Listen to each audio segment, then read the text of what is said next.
Bosu, the new season they can't start too. What are your expectations? Oh, my team United, will go win the league with that too. Another United fan. You gave him. Oh, Vim, I gave him. Okay. Why you get that Vim? You do some transfers and things where they make you get that Vim, or like you see some tactics where now your management they can't play with now you get Vim, because United I see your play last season. When this season I don't hear any big name you design or anything, so I don't know where this Vim they come from. As for the big name side, yeah, no be problem. Maki signing now, we shown that thing. But now for us, yeah, we will go low key. We want players we to complement each other. All right. So make I ask you, as we the EPL self, make I ask you, the new signings they go on. We signing where here we wow you, like we signing where you say okay, these people then they sign somebody you go fit change things where you make you fear or make you like nah, it no be anything. Oh, me my team United, tell you man. Yeah, second of you see, Telemann be player way he be underrated. But the kind of business way Telemann they do for the team inside, it be that kind of player way you really know they see what they do. But then they make the team they take. But he player way they complement everybody. It make those around him looks better. You have the point. So for us, even getting him at that bargain price is worth it, because if somebody they go spend about 80-something million on Bruno Guimaraes, then Charlie, it waste money with that too. Because I get you sure say they waste money? They waste money because almost the same age, where a Telemann gets better laurels past him. You sure? Yeah. That one is debatable, but it's not. To me, it's not, because he has led an Aston Villa squad to Europa League and won the league. He has conquered Europe, technically. You get the point. Our only issue is maybe if he can stay fit, but then that's not an issue. Because currently we rotate, and then we didn't bring him purposely to be a marquee player, but he should be able to make the philosophy work. Because but you know, Bruno is not being brought to like be a game changer or anything. He's just, Arsenal is the defending champions, and they know what they are doing. So them bringing Bruno, it's not like they need someone to come and save them. Do you get it? So it's like a reinforcement, or don't you think? I disagree. You disagree? Yeah, I disagree because Mendy has not really cemented that place. You see, Partey left a huge gap in that team. Partey hasn't really been replaced. So Mendy has not really done what Partey did. So technically, we'll take it that Bruno Guimaraes should be somebody who should try and give Rice that kind of pay. And one advantage with that signing is that Rice is no longer going to play many minutes. So they are going to conserve his minutes, because Rice played too many games last season. So getting to the end of the season, the battery went low, technically. The battery went low. It was still impressive, though. It was impressive, but then one thing is, at the end of the day, when we take into consideration the load, they couldn't manage the load because Zumendi wasn't really fit. So there were games where he had to be benched. Well, they didn't just sign Guimaraes, they signed Tolis, and from what we know, he's good. He's a both-footed player who is good in free kicks, corners. Do you think Arsenal will still go for their set-piece games, and that's the reason why they signed him? Tolis is overhyped. Oh, that's interesting. Yeah, Tolis is overhyped because see, we are forgetting that this guy was a flop when he went to Norwich. Okay. Most people don't know that. To go to the Belgian league and make those numbers, fine, it's way below the standard personally to me, because you are defending champion. You are now, as a defending champion, you are going to meet teams that are going to come and defend against you. You need an A-list or a winger. Vinicius could have been the issue, but I knew it wasn't going to happen. It wasn't going to happen. So right now, what Arsenal need is they should go for an A-list winger, because Tolis cannot handle the pressure. That's the truth. He may not be able to. The numbers in the Belgian league is far. See, the numbers, the physicality, the technicality in that league cannot be compared to the English league. No way. So I feel that it should rather be an understudy to a main player. Okay, that's nice. So you think Man United is the favorite to win the 2026-2027 league? We'll take it game by game. You get the point. We are now testing our philosophy. It's carry ball, you know. Okay. We are testing it. So at the end of the day, what we are doing is we are trying to rather build a squad with squad depth.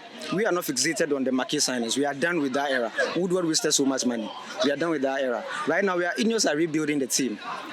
People will disagree, but we have to rebuild the team, because Arsenal did the same thing. When Arteta came in, he didn't go for marquee signings. What he did was he rebuilt the team, got a core, and then put the icing on the cake with the marquee signings. So that's what we also need.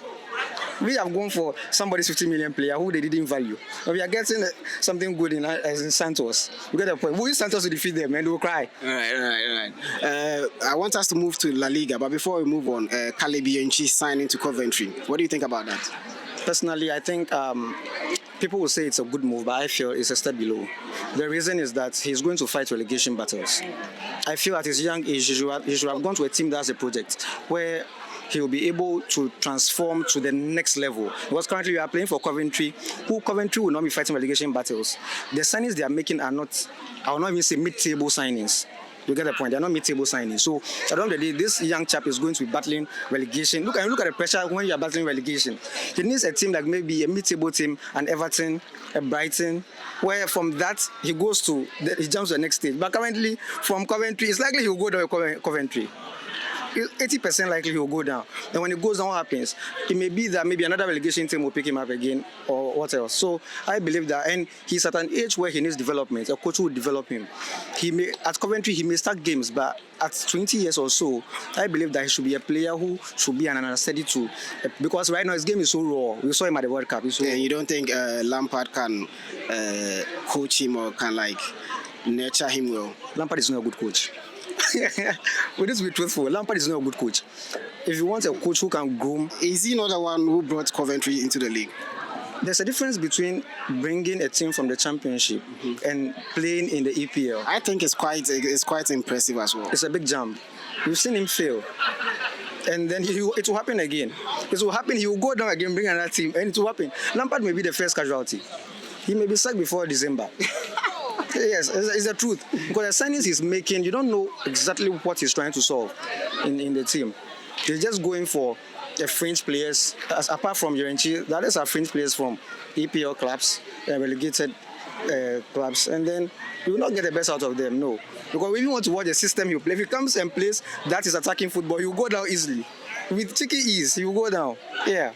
All right, let's move on to La Liga. Let's talk about the two big teams in La Liga and their signings. Rodrigo to Barca. Do you think that's going to affect the whole Barca formation? How do you think it's going to, with De Jong and all that, how do you think it's going to like affect the team? I think De Jong leaves. De Jong leaves because Rodri is going to be the Busquets replacement, like for like. Deco had always spoken about Rodri being a player that he really wants. And then when the market opportunity came, he decided to jump on it. Currently, Barca's issue is they have a personal issue with De Jong. His wages are so huge. At the time when they wanted to sack him and send him to United, he wasn't willing to go. So automatically, he's already in the bad books of the hierarchy. So and with his injury records and unable to be fit, I believe that he's out. Okay, and moving quickly to Real Madrid, there was this kid Vinicius was going, and now he signed 6 years, and now they've signed Yan Diamonde. How do you think that dynamics is going to work out, and how do you think Real Madrid will fare this season? Diamonde was a waste of money. Yes, I'll tell you the truth. He's a raw talent, and with a raw talent, you are buying for a certain, I'll say, ceiling. He hasn't achieved much. So even with that price, and you see, Madrid fans they are like how other elite teams behave, other elite fans behave. They don't have patience. We saw what they did to Modric when he came. Modric was voted as one of the worst players in Madrid's history when he initially came. That's true. You get the point. And Diamonde is not going to have that chance to be comfortable, try and error, try Marco. No, that is not going to happen. Because Real Madrid, when you come, you have to prove. You get the point. And you are getting a player who, the jump is too huge because from Leganes to Leipzig and then to Madrid, no. And the price is too extravagant for some of us. For Vinicius, I would say that Vinicius was never going to leave in the first place. No. Vinicius is a Don Perez boy. There was no way. What they did was they used that Arsenal thing as a smokescreen to get a better deal. Yeah. You get the point. That 28 million euros net salary annually is what he really wanted. I think he wanted about 30. So at the end of the day, what he has gotten is a salary. And he's not going to leave anytime soon. Because I feel that leaving Real Madrid to Arsenal is a drop. It's a step below. That's arguable, but then... No, I don't think as a player, there's no... Every player wishes to play for Real Madrid. Yes, that's true, but you're saying it in a so condescending way. I'm not going to agree with you. No, it's facts, because imagine, from Real Madrid from Real Madrid to Arsenal will pay you the wages, fine, they have the money. But then when it comes to the club, there are chances of you winning the Arsenal is one of the biggest clubs in the world. And they proved it after they took the league last season. It showed everybody everybody came out and you saw it. So you can't deny that. No. And football is watched by who? The fans. And the fans like Arsenal. You can't deny that. Arsenal is not. With all the hate. Arsenal is not one of the biggest teams in the world. Oh, come on. Well, debatable, but They are not in the middle class. They are not elite, but we'll put them slightly below the elite. yes. Bro, thank you very much, Charlie. We'll see you another time. All right.